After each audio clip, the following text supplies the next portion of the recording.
Promote a culture of inclusion, supercharge your communication, and unleash the full potential of your teams and leaders with the Inclusive Handbook collection from the Diversity Movement. As part of the collection, I wrote the Inclusive Leadership Handbook with Kurt Merriweather to empower leaders with tools needed to cultivate a culture that fosters creativity, innovation, and employee engagement. Through strategies, exercises, and self-reflection, leaders at all levels can enhance their effectiveness.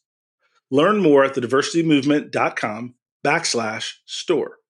Use code HOL at checkout for 25% of your first order. DEI budgets are under attack, but the goals haven't changed. Whether you're looking to increase your DEI knowledge, expand your market reach, or gain a competitive advantage in business, we have the solution. TDM Library is your single source for expert-curated DEI resources, strategies, and solutions, all designed to help you transform your workplace culture and be a more effective contributor. For $9.99 per month, you get access to our searchable subscription-based digital library. There, you'll find articles, practical how-to guidebooks, podcasts, award-winning microvideos, and more than 700 Q&As. Designed to help DEI practitioners, thought leaders, and executives create a more inclusive workplace. Whether you prefer to listen, watch, or read, we have the resources for you. TDM Library goes beyond the basics to dive deep into topics such as inclusive language, the business case for DEI, talent acquisition, and C-suite engagement. For less than the price of a sandwich, you get access to our library of more than 1,000 pieces of original, expert-curated DEI content. Join today and get your first 30 days free. Get your library card now at tdmlibrary.thediversitymovement.com.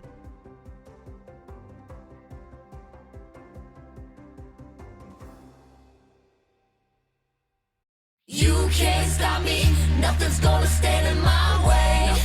Nothing. I'm gonna fly higher. Welcome to today's episode of the Donald Thompson Podcast. Recently, Don had the opportunity to talk with two dynamic leaders in the Charlotte area, and we wanted to share those as a powerful combination today. Later in the episode, you'll hear from Greg Brown, administrator of the Charlotte Angel Fund, and he talks to Don about some of the successes they've had in the Charlotte startup scene, the importance of making diverse connections, and what types of pitches he sees that truly grab his attention. But first, we lead off with Dr. Brandon Wolfe, Chief Diversity Officer at the University of North Carolina at Charlotte, as he talks about the impact of diversity, equity, and inclusion, and what his work means for the greater Charlotte community. Well, let's get right to it. I have the opportunity today to introduce you all to Brandon Wolfe. And Brandon is the Chief Diversity Officer at UNC Charlotte here in North Carolina. Brandon, welcome to the show.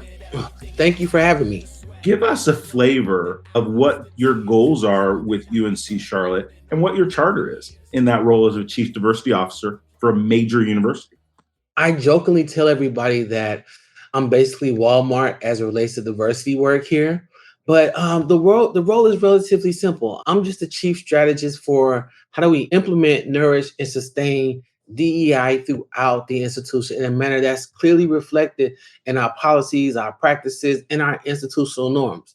It's a pretty comprehensive role, but thanks to Chancellor Gaber for creating this position and bringing in my predecessor, Dr. Cheryl Way Spellman, as a special assistant to kind of both set the table for me. The great thing about this role, which is also one of the challenges, is that it's no 2 days are the same.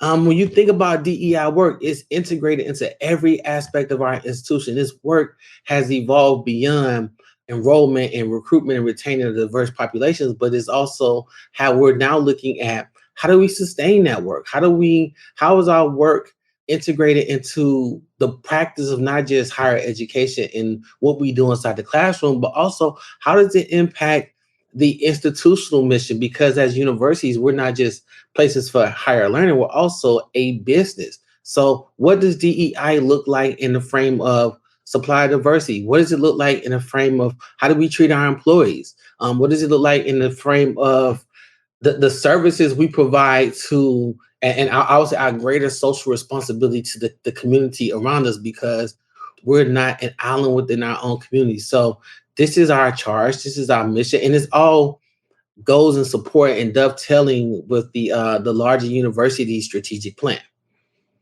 That's really powerful. One of the questions that I have, and you mentioned kind of the integration of DEI with all the fabrics, right, of a university. And, if you think about any large university, right, you mentioned, right, you have employees, you have a link to the community, Mhm. you have a function as a business to operate properly. Here's my question. How do you get somebody to understand the impact of DEI when they're just starting to hear the term? They don't really understand its impact in the way they work. What are some of the things that you do say to help people on that initial momentum burst, right, of their DEI journey? I say it starts with relationship building. I take this from my grandmother, and this has been the framing of this work for me is that people don't care what you know till they know that you care. So, in that realm, we find common understanding, like regardless of where we're from, regardless of what we believe, where we are in terms of our social economic class, our race, all these factors, we all find common ground around humanity, right? At the very core, our very humanity, we all want to feel protected. We all want to feel embraced. We all want to feel love. We all want to feel that we're contributing and that we're valued in the work that we do. And we also want to feel as if that we're accepted in the sense that we can bring our whole selves to the table and we can thrive and be successful together. Now, the key thing about success is that success is a partnership. It's you and I figuring out what works best and how we can advance it together for the sake of the entire community. So that's kind of exactly where I start, right? So at the most basic level is the question then becomes how do I champion and protect your humanity in a way that allows for you to do what you do really well. That's powerful. I like the phrase, how do we advance together? Because there's a lot in that statement. One, when you think about the word advance, we're Mhm. moving forward. We have a lot of history that can divide us when we have those conversations. But ultimately, we need that history to determine the better way forward. But advancing together gives that intersection that we all need each other. Mhm. Yes. And sometimes that's hard for people to remember, to understand, and apply, right? That if we're going to do something significant, and universities are built and designed to do something significant, then we can't do things in silos, which brings me to my next question. Universities are big organizations, Mhm. business schools, educational schools, medical schools, research, science. These are all different types of thinkers, different types of individuals. How are you helping bridge the gap with folks that have different perspectives on the world in a university system and then bringing that DEI together for that better culture for UNCC? Oh man, it goes back to what I said before, right? It's about relationship building. I'm one of the people who believe that if there's not enough seats at the table, we just continue to extend the table, right? So the beauty of this work is that we're not looking for everybody to agree with what we're doing. I believe that diversity of thought is what makes us better, right? I think that if we're not being challenged, if we're not being critiqued, we're not being refined in the fires of our differences and the different personalities and all the things that come together that for those people who are allies of this work, those who are activists of this work, and you have those who are apathetic or even antagonistic against this work. I mean, that exists. That is the very real reality that we're in. The key is not to focus so much on our differences, but to focus on our shared strand, right? Our shared strand is that no matter where we're from, no matter what we think or what we value or how we prioritize, we all have a vested interest in the university moving forward. So how do we come together in such a way and settle on strategic priorities on advancing this university in a manner that does not dehumanize individuals for how they think, how they feel, or what they believe? And that's really again at the core of this work is about how are we able to sustain relationships to continue to move forward. One of the things that as I have the opportunity to talk with a lot of leaders in the work that we do, sustainability comes up a lot, right? How do we not just get something started, right? Where everyone's excited, right? But when the work starts, when the conflict that can lead to harmony, because sometimes you've got to have some healthy tension based conversations. to lead to a harmonious future, right? It's that push through. So here's the question that I have for you. Being a leader in this space is a highly emotive, a highly emotional type work, highly engaged. I read a stat of a very high percentage of burnout in HR leaders, in chief diversity leaders. What are some of the things that you do as a leader to keep yourself energized, to keep yourself fresh, to keep yourself motivated when some of this work there's tough days to it, right? And there's days where it doesn't feel like we're making progress, even though we're pushing against this rock. What are some of the things that you do to keep future forward on your mind? Oh my gosh. So I have a number of things. First, everything I do is grounded in my faith. And in my faith, I've learned that this work that I'm engaging in that's become my ministry is bigger than me. And so the chances are of me my role undoing 400 plus years of systemic oppression, that is is very slim that I'll be able to accomplish all these things in my lifetime. But what I can do is make an impact and take a farmer's approach to where I know that even if I don't do this, I am planting seeds to prepare the next generation to continue this work that we're doing. So I really take delight in knowing that, and this is why I kind of get to brag a little bit, is that in higher education, I'm proud to say that in my work, I've committed hundreds of attorneys into the field, physicians, engineers, teachers, other CDOs I've mentored who've now are sitting at the helm of another institution, to nurses, other healthcare workers. So as I continue to do this work, I am replenishing the field. I'm growing an army of people who are just not only culturally sensitive, but culturally responsive, and who's willing to continue this journey and this push for equity in various spaces. So that is what helps me. The other thing is being very practical and having boundaries. To be transparent, I think a couple years ago I was dealing with burnout, and it was because I saw something on the internet that triggered me. I believe it was someone was murdered. I don't remember the person who was murdered, but watching the commentary on it it did something to me, and and I said, you know what, I just need to unplug. So I take place in. I make it a point to just fast away from time to time to help replenish my spirit. Also, too, and I take the time to read. So there's one book, actually two books that I read. One was Daring to Be Great by Brene Brown, which kind of helped me recenter this work. But also, it was this also book by Ariana Huffington called Thrive. It was called Thrive. And it was in that book, it helps you to really rethink and question yourself about why do I do what I do, but also what does success ultimately look like, right? And a part of that success is, having a balance and rhythmic lifestyle. So I take that with me with everything that I do. So I'm not Dr. Wolfe once I leave this office. When I leave this office, I'm Brandon. I'm silly. I'm moody. I have my alone time. I get to be a husband. I have a privilege to do so many other things. So keeping that balance helps me to continuously engage in this work, because as I continue to live that life that I live continues to inspire me, and that becomes my why. So everybody that I meet along this journey, whether it's students, whether it's the janitor, whether it's people at the gas station, I know who I'm doing this work for, because I'm preparing the next generation. I love that. Right. It's bigger than me, but what can I do? Mm-hmm. Right. That was a thing that jumped off the page. Right. It's what can we do to make an impact with the tools we have, the position that we're in, make that path better for those that come after. And the phrase that you used, or a way of describing it, not just being culturally sensitive, but being culturally responsive. What I'd like to do is give you some space to share a thought, promote something that's happening at the university. What would you like to share that I haven't asked you about, right? In terms of thinking, something reading, something's going on at the university, something you want to promote. But I just want to give you some space to share something I might not have even known to ask.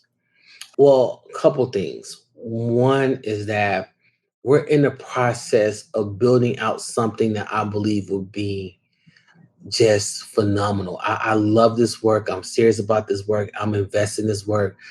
We have a chancellor who is, bar none, exceptional. And we're going to be doing a lot of amazing things, not just in the realms of DEI, but in terms of solidifying our leadership and taking the helm of the great work that we've been doing for many years at this institution. So I know the chancellor made a mention of something earlier this week, and I've been having it on repeat. And she was like, we're no longer a hidden jewel. We're no longer a hidden jewel. We have to continue to just take our stand and have ourselves out there. So with that being said, I'm doubling down. Be on the lookout for what we're doing as an institution. We're going to do some amazing things. The other that I will like to say is that get involved. Like this work doesn't happen without you.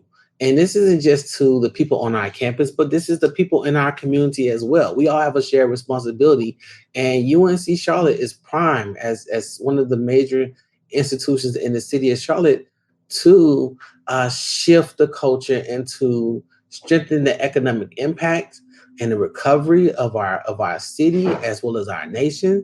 And this is how we move forward and advance our community for this generation and the many to follow.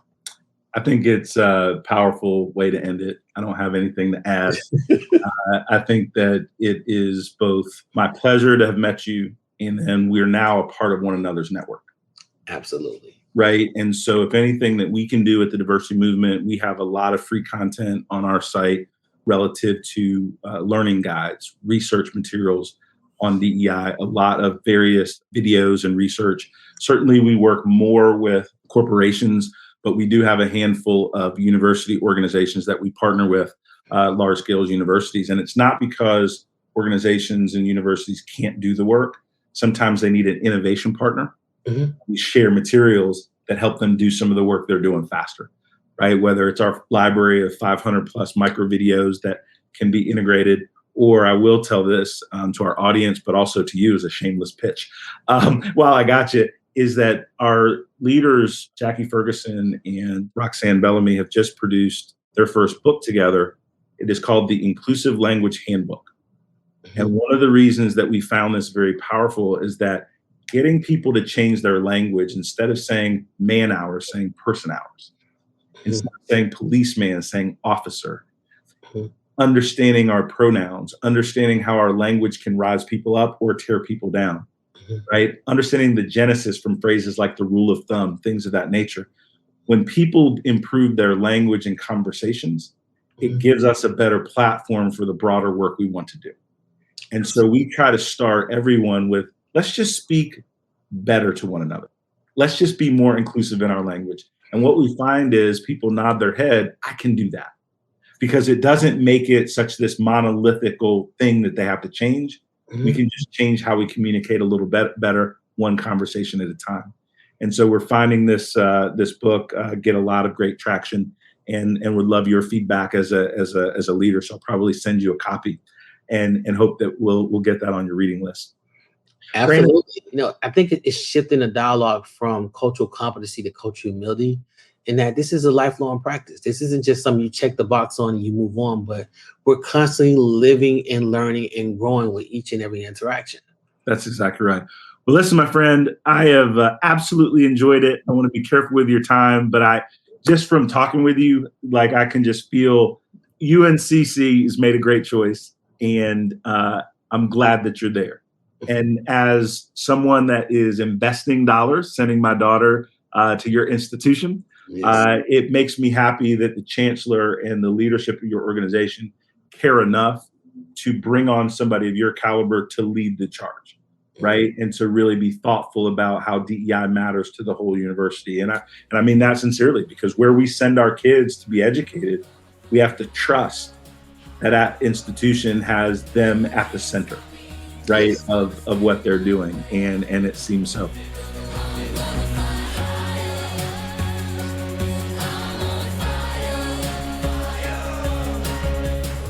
That was Dr. Brandon Wolfe from UNC Charlotte. Now let's pivot from higher education to startups with Greg Brown from the Charlotte Angel Fund. To start, Don asked Greg what differentiates a pitch he's heard 1,000 times with something that actually stands out. Sometimes the entrepreneur, it's hard because they know so much about their business and they want to tell it all to you. and you're a lay person, you don't know that. Like, an entrepreneur who can't connect with a lay person is very unlikely to be successful in securing angel capital. They might be able to, because we're generalists, right? We're going to have 3 companies pitch at our meeting. One's a consumer product, one's a SaaS business, and one's a biotech company. 3 completely different things, and we may or may not have any knowledge about any of those things, right? So we're not specialists versus a venture capitalist who may only do biotech stuff. You can speak with them in a really technical way. But if you're standing up in front of Charlotte Angel Fund and there are 100 people with diverse backgrounds, you've got to assume they know about nothing.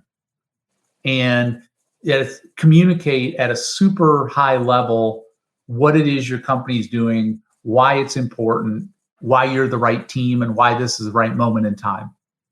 It's that storytelling that is, I think, a really valuable entrepreneurial skill, and one that's at times underappreciated by the entrepreneur, right? You think about it, entrepreneurs are always telling stories, whether that's pitching employees or customers or investors or whatever. Like, they got to articulate different versions of it, but that ability to tell that story, the individuals who can do that well have a big leg up on those who can't. One of the things that I think about the Charlotte, I'll say the business ecosystem here, it's a little broad, it's broader than the startup community, is I think we're remarkably adept at integrating newcomers on all. And I think that's been part of the success. I know specifically of it in Charlotte, but I'm sure it applies to the Triangle as well. Almost nobody's from here, right? So you have to be fairly adept at integrating new people, both from the personal and professional perspective, for that to work out. And I think Charlotte is, I've heard people, they worry about, well, you got to be able to get in the right circles, have the right connections. I promise you, if you make a little bit of effort, you can meet with the, don't put Michael Jordan on your list, right? That's hard. But make a list of 20 people that you want to meet in Charlotte over the next year, and go ahead and put Hugh McCall on there. You'll make 15 of those happen, right? So you can do it. Charlotte is accessible, which from both a business and a personal point of view, which I think is a huge competitive advantage for this community. And it may well apply, in other areas, whether people who are listening to this podcast reside, but I'm most familiar with it here. And I know it's a welcoming place, right? Both in the entrepreneurial ecosystem and otherwise. And we're not, once in a while, we have a little bit of angst here and say, gosh, how come Charlotte's startup ecosystem isn't not even the equal of the Triangle? Because it's not, right? But we got some good things happening here. It is well advanced from where it was when I moved here a dozen years ago at my wife's urging. I'll put it this way. Sometimes an entrepreneur will say to me, do I need to move somewhere else to make my business successful? And my answer to that is, if you're doing something good to great, capital will find you. I don't care where whether you're in Asheville or Charlotte or Wilmington or whatever. If you're good to great, capital will find you. There's capital out there eager for deal flow. If you're going to do something, if you're doing something that's kind of fair to Midland, like, you may have to get yourself somewhere where capital is a little less discerning. But the reality is, you're not out to do something mediocre, are you? You're going to be good to great. So no, I don't think you have to move to have business success. My friend, you created the tagline for the podcast, because if you're doing something good to great, capital will find you. And entrepreneurs need that encouragement. They need that confidence that you're conveying, because that is a question that we hear right in the circles that I'm rolling in as well. But Greg, this has been great. And I look forward to staying in touch. And you'll probably have an email with a little pitch deck for some of the stuff that we're doing coming your way. But thank you so much for spending time with us today.